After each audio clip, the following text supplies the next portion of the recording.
that's what carried me over the threshold. And it's what I coach people on today. It's like joy is the strategy. And your body is going to tell you, no, it's not. You need to feel like crap. You need to feel like crap. You need to just keep digging in and trying to figure it out and getting all up in your head. And it's absolutely not true. Your fun is the way, your enthusiasm is the way all day. Hello and welcome to the Shift Your Day Job podcast. I'm Brittany Cates, your host and companion on this incredible journey of career transformation. Get ready for inspiring stories, valuable insights, and a roadmap to shift your mindset towards a more fulfilling professional life. In each episode, we explore the remarkable journeys of individuals who made the leap from one career to another.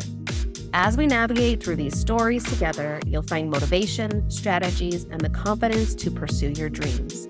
Whether you're feeling stuck, contemplating a change, or just seeking a dose of inspiration, this podcast is your weekly companion.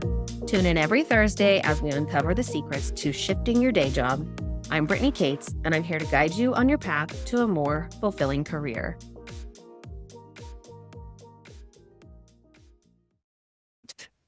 Hello, and welcome to another episode of the Shift Your Day Job podcast. I'm your host, Brittany Cates, and today I'm excited to introduce you to Jen Liss. Jen is a coach.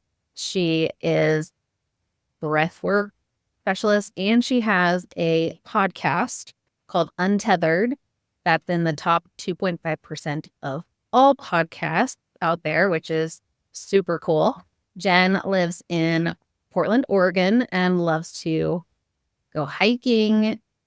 And I just want to say that I've seen her content online, and she just seems so vibrant and fun and full of life. And so I'm really excited to talk to her about the mission of her podcast and her coaching and learn more about how it can help this audience as well. So without further ado, please welcome Jen Liss to the podcast. Hi, Jen. How are you? Hi, so good. Thank you for that lovely introduction. You're welcome. So one thought that's come to my mind is I read a post of yours online, and you're talking about how you're naturally introverted and that by creating this podcast, you're able to find your voice and be more comfortable with that. And so I would love to just hear a little bit more about that side of things, because I feel like I can relate. Yes, if anybody has ever felt scared to talk to basically anyone, I can 100% relate. And it tends to surprise people these days. And I almost think to the point of people not believing me when I say I have always been shy my entire life. So shy that I would not go up and ask for a sweet and sour packet. I was crying in a McDonald's because my mom was making me go ask for the sweet and sour packet instead of her going and doing it. I tried to manipulate my mom when I was a child into doing all the things that I was scared to do through my tears, right? As we do as children. I have been so shy my entire life, and really I'm so comfortable in a one-on-one conversation with people. This is so good for me. And I'm really comfortable lost in a crowd. So I lost in a crowd, one-on-one conversations. You get me in a group of 8 people, and until a couple of years ago, sweating bullets that somebody was going to look at me and ask me a question, make me talk in front of those 8 people. So if you understand any of that, I'm that person. Some people don't love the lost in a crowd thing, but to me, being with lots of people feels like you become invisible in a cool way. Where nobody's even noticing me. I could just be here and I can stare at anybody and they're not going to notice. So what was it that made you decide to do a podcast, if that's where some insecurities lied? Very reasonable, very lied, load. I try to look up those words all the time because I'm always like, which is the right one? I don't know. And actually the instructions are very confusing. So I would definitely not judge you for using any of those different ones. Yeah, that I would not have expected myself to start a podcast. Even within a couple months of me having started a podcast, it was not my path. I wasn't like, yeah, I want to be a podcaster. However, looking back, I was destined to do this kind of thing. And I think a lot of us are. When I was a kid, I had a fake talk show called The Jessie B Show. Everybody have fun tonight because we're watching Jessie B tonight. And we would get around at slumber parties and I would interview everybody. I loved it. But there was something that happened along the way in school, in a classroom, where I raised my hand and the teacher made me feel silly. And I turned inward from that moment. From that moment on, I turned inward and would not speak up because I had struggled to spell the word just. I couldn't figure out how to spell it. And so I raised my hand and asked the teacher a question. She told me to look it up in the dictionary. I was like, I've looked at every G and I can't find the word just in the dictionary. Couldn't figure out that it was with a J. And I just felt so stupid. That teacher was probably just having a bad day. But the way that she responded to me made me feel like an idiot. And I basically started to cocoon and become a turtle or a snail or a hermit crab, all of the above, after that moment. But then a moment happened right at the very beginning of COVID. I was in a coaching program and I'm trying to figure out, I'm just feeling like there is this shift happening for me. And this whole podcast, I was feeling that day job shift. I was feeling something. I'm just feeling a call to more or something different. I couldn't figure out what it was. I'm in this coaching program as COVID is starting, as the world is starting to shut down. And the teacher of this coaching program said, "What are you going to do to help people? Like, this is a nightmare. We're living in a nightmare. What is happening? Like, work is shutting down." I was going to be working from home the very next day. And she's like, "What are you going to do?" And the light bulb went on for me. I was so lit up about this idea. It was like creativity. I know creativity. I was a creative copywriter. That's what I did. Said, I will create a Facebook group and I'm going to go live tomorrow in this Facebook group. I'm going to invite everybody that I know on Facebook, and I'm going to issue a creative challenge and we're all going to do it. And that creative challenge was make something magical. And so I open this Facebook group. I call it the Creative Commute because I'm going to go live during my commute time where I should have been driving to work, but I'm not now because I'm working from home. And I went live and I issued that creative challenge. But 10 minutes before I'm going live, I turn to my husband and I say, "I'm going to do this. I made this Facebook group last night." I have no idea what you're doing. This makes no sense to me, but whatever. It sounds like you're having fun. You are going to go live on Facebook. And I said, "Yeah, I'm going to do it." "What are you going to say?" He's legitimately looking at this person who has an adult stutter who won't even speak up in a group of our close friends. I'm so nervous that even any of our close friends are going to ask me a question around the dinner table at a dinner together. I'm like I'm like a child hiding in its mom's butt when I'm around my husband because he's so outgoing and I'm like hiding back behind him all the time. He said, what are you going to say?" Turns out I have a lot to say. I just had not opened the tab. So I opened the tab on the Creative Commute. I go live twice a day during my morning and my evening commute. I issue the challenge in the morning. In the evenings, we would all go over all of the fun, creative things people had been sharing in the Facebook group. It was such a beautiful community during such a hard time. We were all being silly and having fun and making things, writing poems and acting out the poems and crafting things. It was just a blast. And at that point, I was like, I got more to say, and this group is closing down because the world is opening back up. And that's when I started a podcast. Wow. So it's interesting how something can motivate you to step outside of your comfort zone. Like you decided you wanted to take on the challenge and help people, right? Like be of service in some way. And that allowed you to take a risk that you normally wouldn't take. And I love the idea of focusing around having fun. And I think a lot of times we lose that when we're so seriously trying to figure out what am I going to do next, and finding ways to let it be easy and fun and be creative and invite people in to build that community. In your case, it was for that Facebook group or a podcast, but it could also be building a community as you're looking for a new career. So thank you for sharing that story. It's very I'm like your husband. Wow, you did that. I'm Sure, that's surprised crazy. myself. Yeah, I really was surprising myself even Yeah. in that moment. And you know what could have happened is when, and it almost happened, when he said, "You're gonna do this, right? What are you gonna say?" He hates when I tell this story, but he also fully recognizes that it's a truth. And I could have let that stop me. And it Yeah. almost did, because I really had the thought, I don't know, what the hell am I doing? Should I be doing this? I had all of those thoughts started to come in. And I was in this moment of feeling so much conviction that I had something that could help people. So, to your point of that service, we all have this. We all have something that could be helping other people in every single moment. It was heightened and so obvious to me in that moment. And it was there, and it's still there, because I believe that joy is your strategy. Joy is the strategy. Mm. Joy is the thing that will carry us over all self-doubt, over all imposter syndrome. When we move into joy and when we move into excitement and when we follow that enthusiasm, because that's what I was feeling with, like, oh my gosh, make something magical. We're going to make something magical, even in this time that's so hard. I was following that excitement.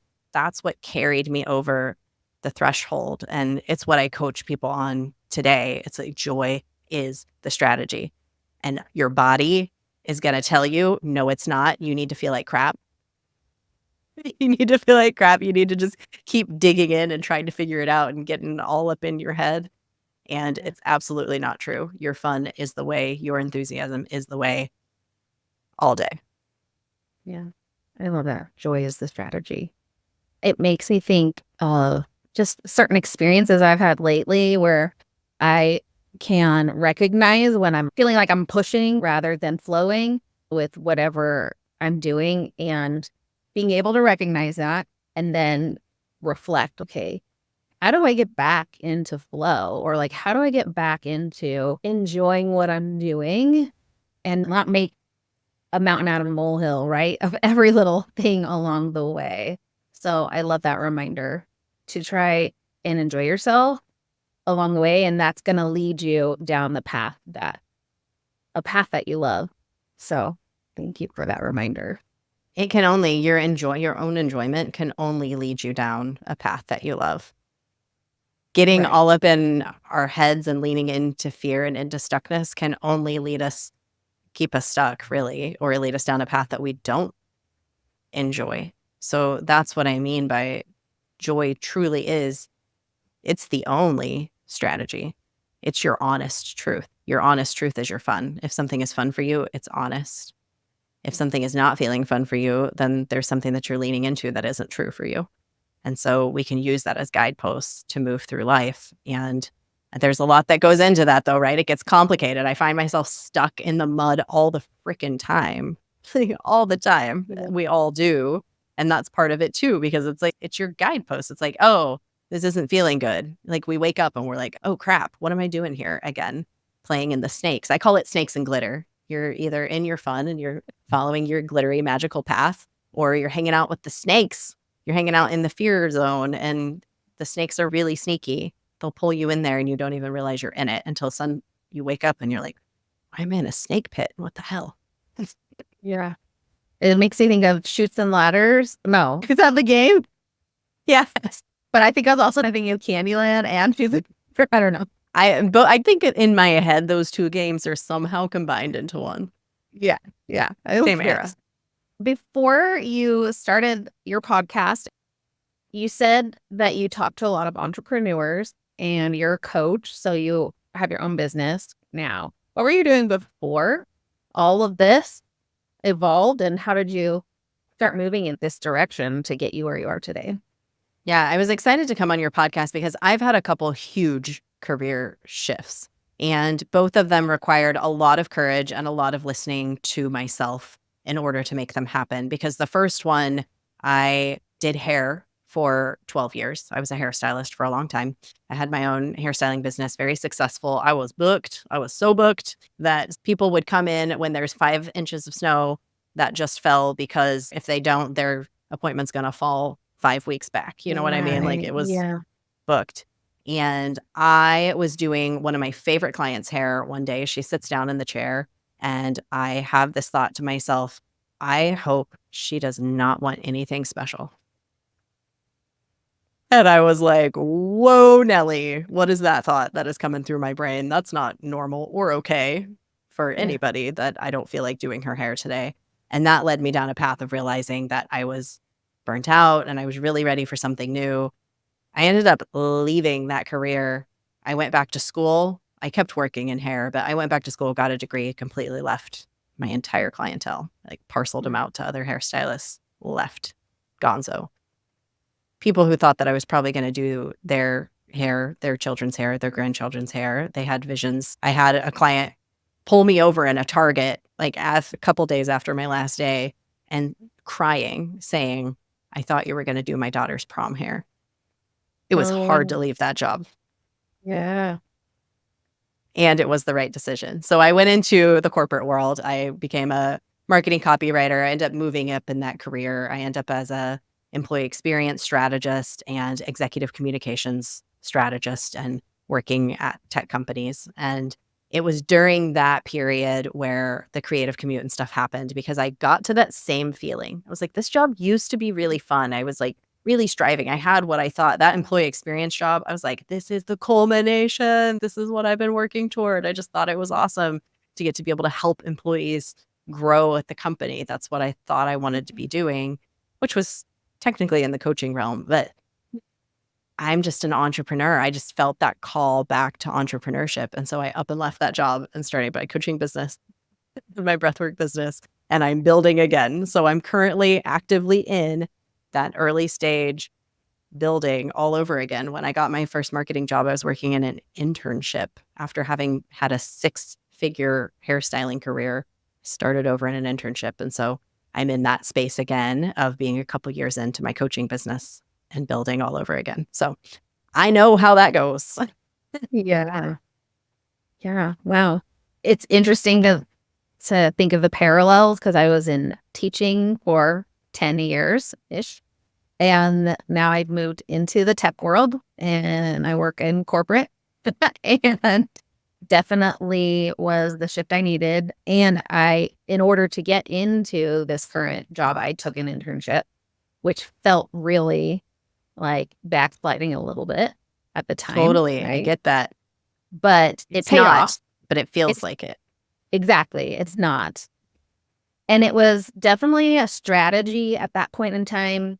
I was trying to get my foot in the door and I had this opportunity come up that was kind of like, I felt like it was gonna totally leave me if I didn't do something to like maintain it because I didn't have the experience for them to hire me for the job that I interviewed for. So I offered my internship service to apply and luckily it paid off in the long run because I'm still working at that company with the same team. But anyway, yeah, really interesting to see the parallels.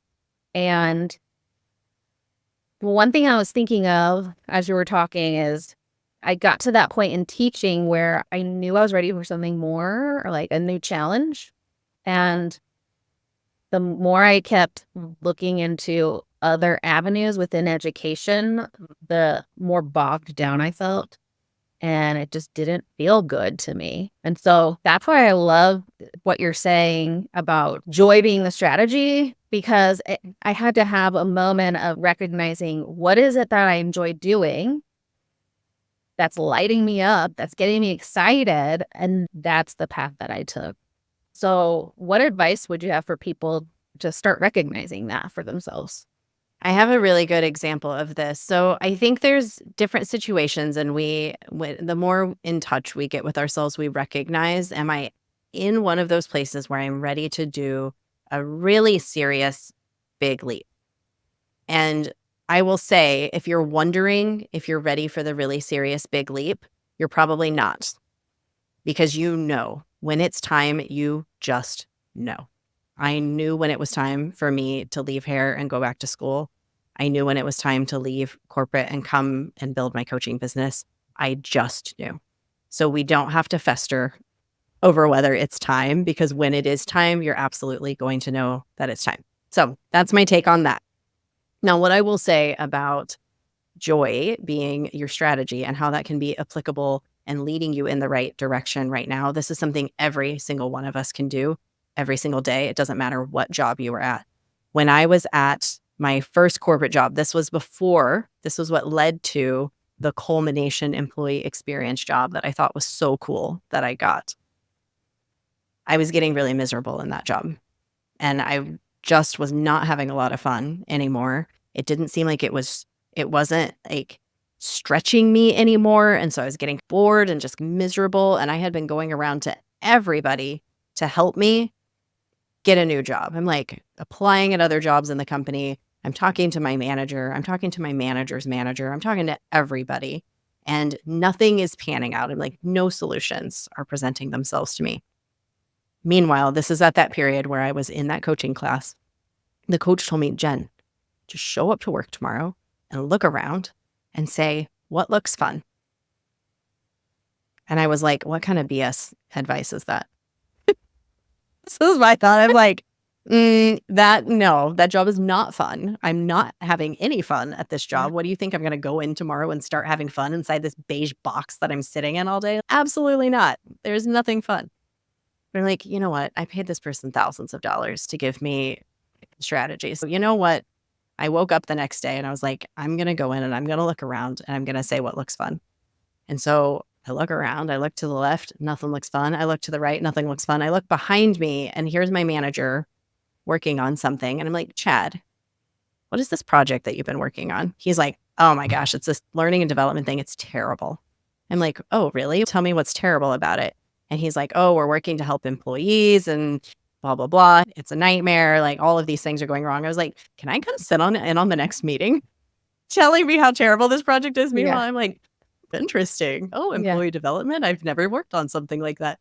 I go in, I end up taking over this project. We end up building this incredibly, like so much freaking fun for me. Me and this other colleague of mine end up doing these employee development sessions where we're basically co-hosting it and we're making it super fun and asking employees questions. Hundreds of employees are showing up to these calls every single time. We're just having a blast. We called it Journey of a Lifetime, and we're helping employees like see how all of their talents and skills are growing with them along their way, which is basically what I do now as a coach, is helping people do that. It led to everything.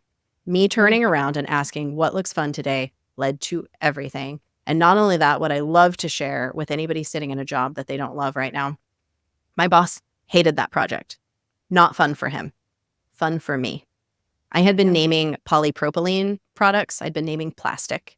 Hated that. He ended up taking over that project. Loved it. He loves naming plastic. Wow. I hated naming plastic. So he ends up more in his fun zone. I end up more in my fun zone. Yeah. And I ended up getting physical mini raises. I ended up actually over doubling my income along that trajectory because of turning around and saying, what looks fun today? Yeah. So it might sound like BS advice to you, but actually it's not. So maybe give it a try. Yeah. I love it. Thank you for sharing that story. And that is one of the things that stood out to me, was that he hated it and you didn't let that stop you from learning more because it piqued your interest. So not letting. So maybe one of the lessons there could be, don't let other people's opinions or experiences steer you in a different direction if it really does sound interesting or something you could be good at, because you never know what you're going to feel about it or what it could turn into. So true. And your curiosity, one of my favorite questions we asked employees during that was, what are you curious about right now? Yeah. And what I have discovered since then, that was such a genius question that my colleague came up with. So I will have your listeners think, what am I curious about right now? And then with the second follow-up question we would ask is, what does that indicate about you? Does that curiosity indicate about you? And so we would find somebody who's like, I'm really curious about ChatGPT, like, and all of the AI stuff. And we would say, what's that indicate about you? And they're like, oh, I'm really future focused. And I like to and so they would start to see that there's what they're interested in. And then they would start to see that show up in their day to day and where they could start connecting the dots for themselves. So curiosity is your pathway to fun. If fun feels really far-fetched to me, well, know that curiosity is the doorway. curiosity is the doorway into all loving things, which your joy and your fun is within love. And so on the other side of it is all the goodness. So all we have to do is start with, what are you curious about right now? And you follow that path. It's always going to lead to all the good things. I will say that the word fun for me, I've been struggling with defining what that means for myself. So I love that segue into it. And I find myself, I am curious about a lot of things. So if I can recognize those things that I'm curious about and then that I start learning about, that's fun for me. And it might look different for someone else, like we talked about with your manager. But you mentioned when you left your hairstylist business, that was really hard to leave because of the people. Can you talk a little bit more about how people can work through that challenge? Because I feel like I've encountered quite a few people that either identify so strongly with the current career that they've been doing for a long time, or there are other people involved in that career that I think maybe we as women like attach a little bit more meaning to those relationships and how, oh, I can't leave this job because I'm leaving these people along the way. Can you talk to how we work through that barrier that we might come up against? Yeah, there's a lot that I know now that I did not know then, that I wish I could go and share with the past version of me that was living that experience, because genuinely it was a very hard and miserable experience leaving all of those clients, because I didn't realize how wrapped up I was in pleasing other people. I didn't know how much I was wrapped up in feelings of guilt and worry. However, going through that experience helped to highlight some of those things for me, where I realized, wow, I felt like guilt and worry were my primary feelings. And I was like, what is happening here? And so that whole journey has helped me to unravel that, untether that, as I like to say. I call those are tethers, the feelings of worry and guilt. And when we feel those kinds of things in our relationships, they're not serving either person.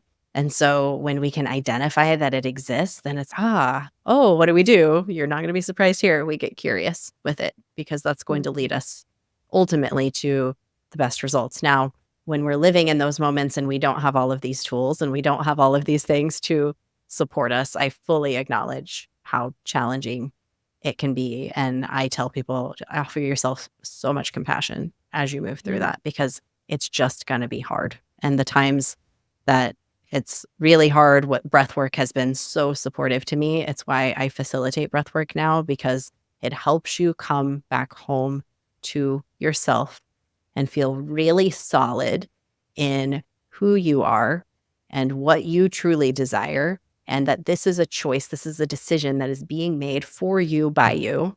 And the more that we can feel sound in that, the better. So it's really learning to listen to your intuition and really learning to connect to your intuition. For me, breathwork has been the most powerful way. Lots of other tools out there, but I would highly recommend breathwork, at least trying it for anybody who hasn't tried it.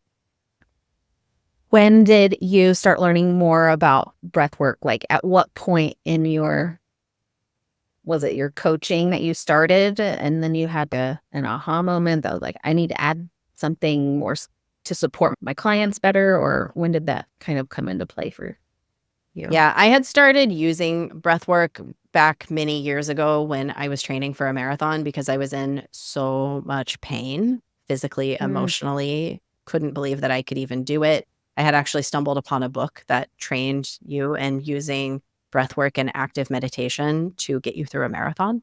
So that's actually how I found it. And so I was using breathwork for many years without knowing that there was this kind of modality that people taught. But I was in a coaching session and a breath worker came in and offered breath work. And I had the most visceral in my body and out of body simultaneously experience. And I was just crying and sobbing and was like, what the hell just happened to me? That's when I really found breath work.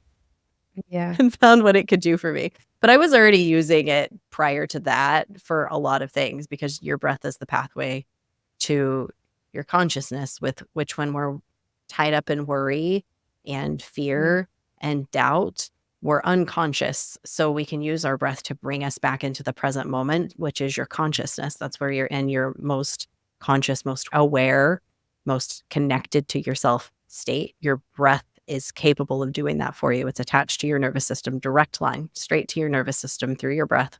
And for me, it's been a slow unraveling of really noticing how much breath work has made a difference for me. But it was 3 years ago where I really found it and then started leveraging it for myself and for my clients, and seeing massive difference in my clients' results when they engage breath work.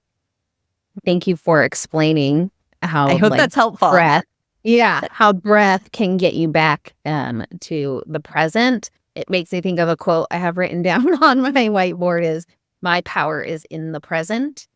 And how do we get back there? Because most of the time we're either living in the past or like planning ahead for the future. So what's a strategy to get us back into the present so we can be in our power to make better decisions for ourselves instead of letting like the worry and anxiousness run the show, or the fear or whatever's coming in for us?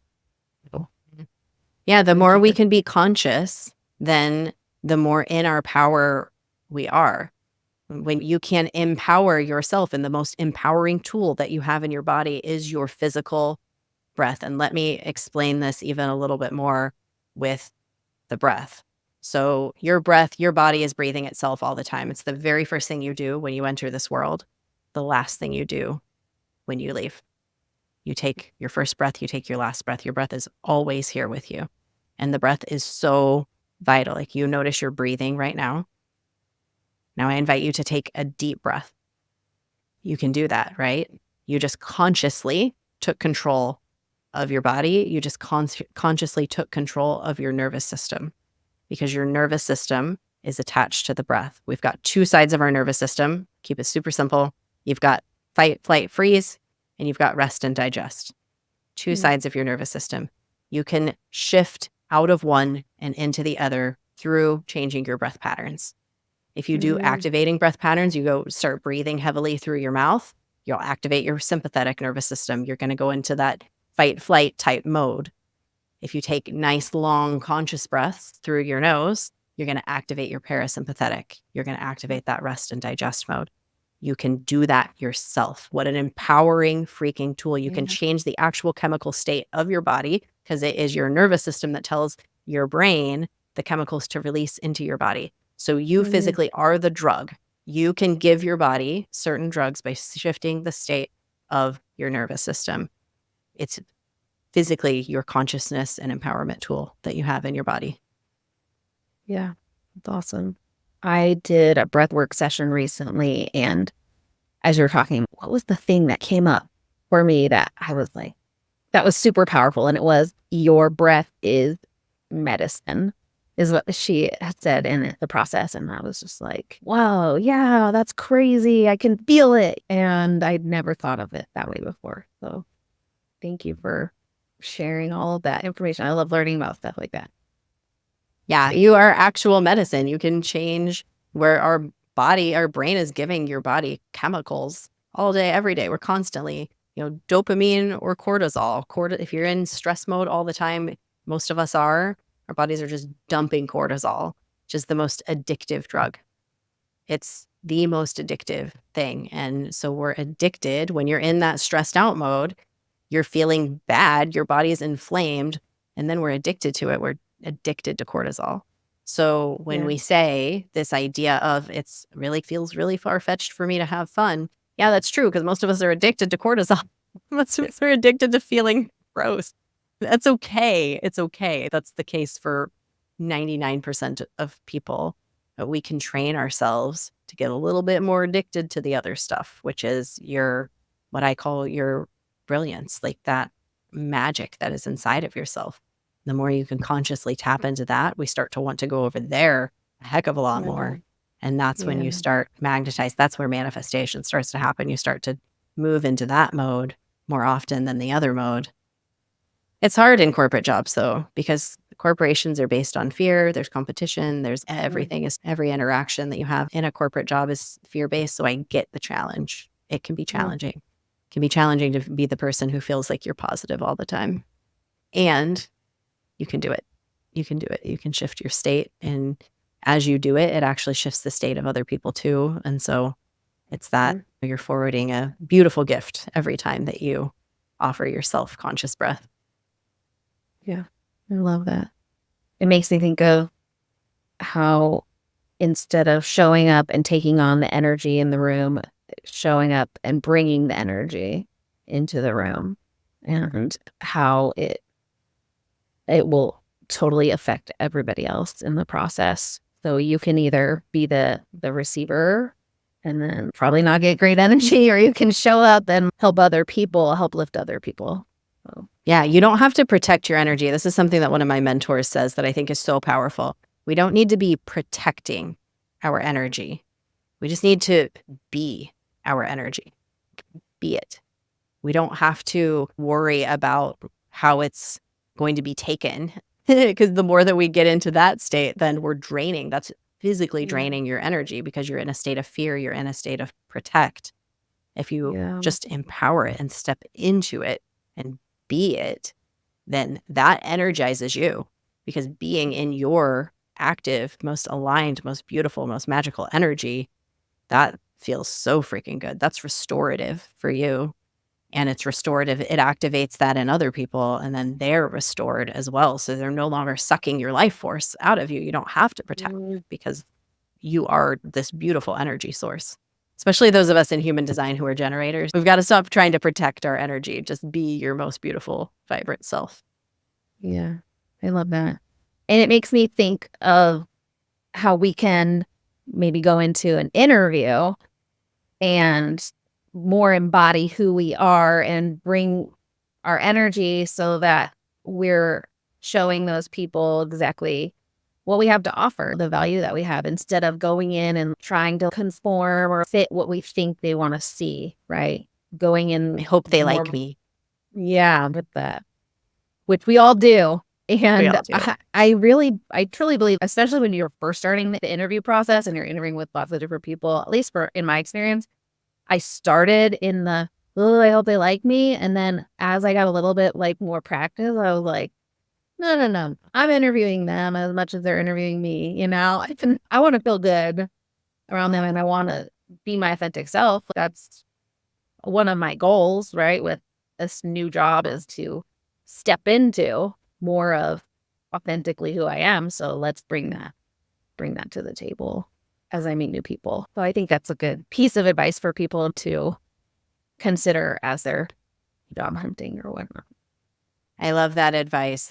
I can feel in my body the difference in one job interview that I showed up for from that I hope they like me energy versus this next job interview that I had done where I was like, I love myself. And so they're going to love me. It's whether or not they feel like I'm right for the job. You know what I mean? So there was no, I need them to like me energy. There's such a massive difference. I recommend for anybody going to job interviews, start connecting to yourself and to your most brightest, most amazing energy. And that can be doing power pose. I power pose, I twerk, I dance. I do all of those things before I'm not joking. Before I hop in this interview with you, I'm dancing around and moving energy through my body and getting to my most connected, most grounded state. And when you show up from that place, people are seeing the real you, and they're not seeing all of those tethers of, are they going to give me the job or not? Are they going to give me how much I'm asking for? All of that stuff really doesn't matter. It matters whether you're going to love this job. Am I going to love this job that I'm applying for? That's what matters. Yeah. How can you tap into it quickly or more easily? And I like to think of how our emotions are just energy in motion. And so if we can get our energy up and moving in our body to show up more authentically, then I think dancing or the physical power pose or whatever is a really good tactic to help us get that moving within our bodies. Yeah, clear all those tethers. They gather so quickly. They gather so quickly. If you get up and move your energy, clear that crap out, get back to who you are. Get back to feeling great in your body. And that shows. It shows every time. We are so good at reading energy of each other. We don't even know we're doing it. Somebody walks in the room and you're like, I don't know about that person. Before you know a dang thing about them, you don't know who they are. You just know that they're not really somebody you want to be around, or vice versa. When it is somebody you want to be around, it's the cleanness of their energy. Can you talk about your support system that you have had in the process of making your job transition? Any one of them in particular?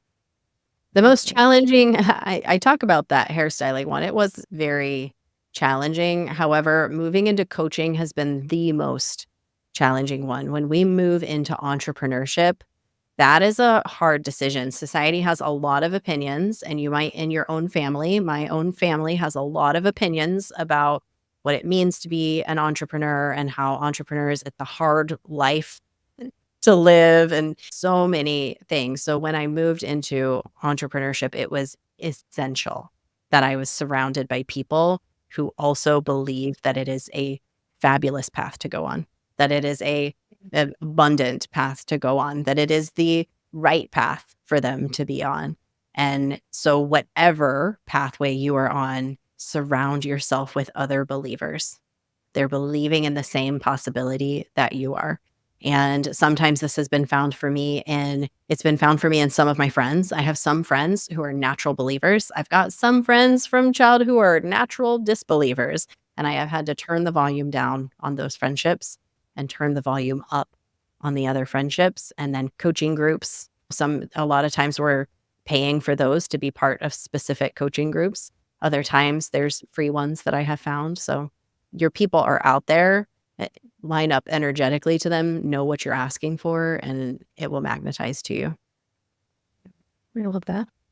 I remember the question I was going to ask you earlier, and it relates to this because everything we're saying is there's a line, right? Anyway, this idea of where your attention goes, your energy flows, or like, no, I'm not saying that right. But when you bring something to your mind, you're noticing it more often, right? So by surrounding yourself with like-minded people, then you're more apt to recognize all of the possibility and all the opportunities, rather than if you're in the trenches with these people that are naysayers and then you are seeing all the hard stuff first.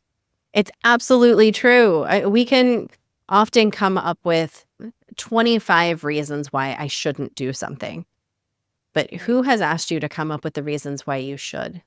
Very few opportunities exist around us. Very few people, most of us have very few people in our lives who are like, let's give some space for the other side. Yeah. It's like we get scared. We get scared to give space to the other side because then we might actually, oh my gosh, we might go through with this thing that I want to do. But that's what we got to do, is start giving space to the possibility. And the more you do that, the more it starts to show up for you. I think about, there was this exercise that somebody had me do once where they were like, look for 5 people on Instagram who are emulating the job that you want to have. I couldn't think of anybody. I couldn't think of anybody. And then I go to my Instagram feed and I'm scrolling and it's all of this negative stuff. It was such an eye opener for me, because then it took me a few days and I did finally have that list. And I started opening up my eyes more and more to more people who are that. And now my Facebook feed or my social media, all my social media is mostly the people on the other side. I don't see all the negative stuff at all. So my focus is entirely in that direction now. And I didn't realize how much my focus was in the other direction because it's all I saw. So of course, the doubt was growing over there. And I have belief now growing because I'm surrounded by believers. I'm surrounded by believers in possibility. And so you might not be there today, but obviously if you're listening to this podcast, you're a believer in possibilities. You've got Brittany, you've got other people in your community, you've got me. Start looking for those people and look at what they're doing more often, because that's going to grow within you the more you see that around you. But it's really hard to get it to grow within you if you're not seeing it around you. Yeah, absolutely.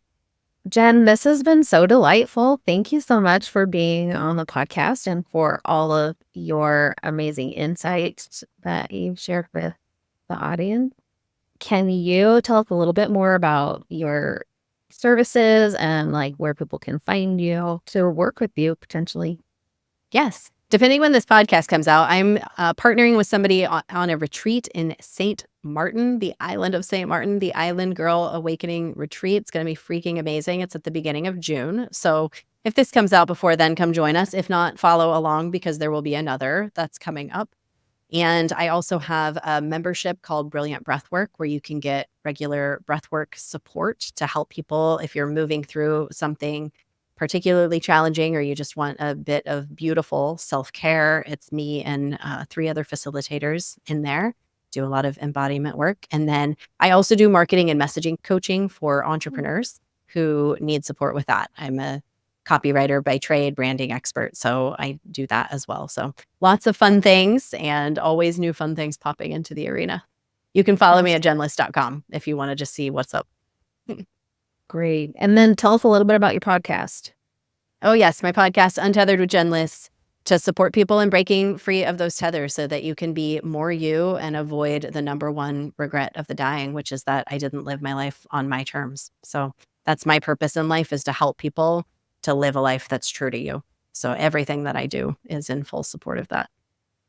I love it. Well, thank you so much again for your time. And I look forward to keeping in touch as we move forward. Likewise. Thanks for having me on. Again, I want to thank Jen for being on the podcast today. Her vibrance is infectious and her message is really energizing.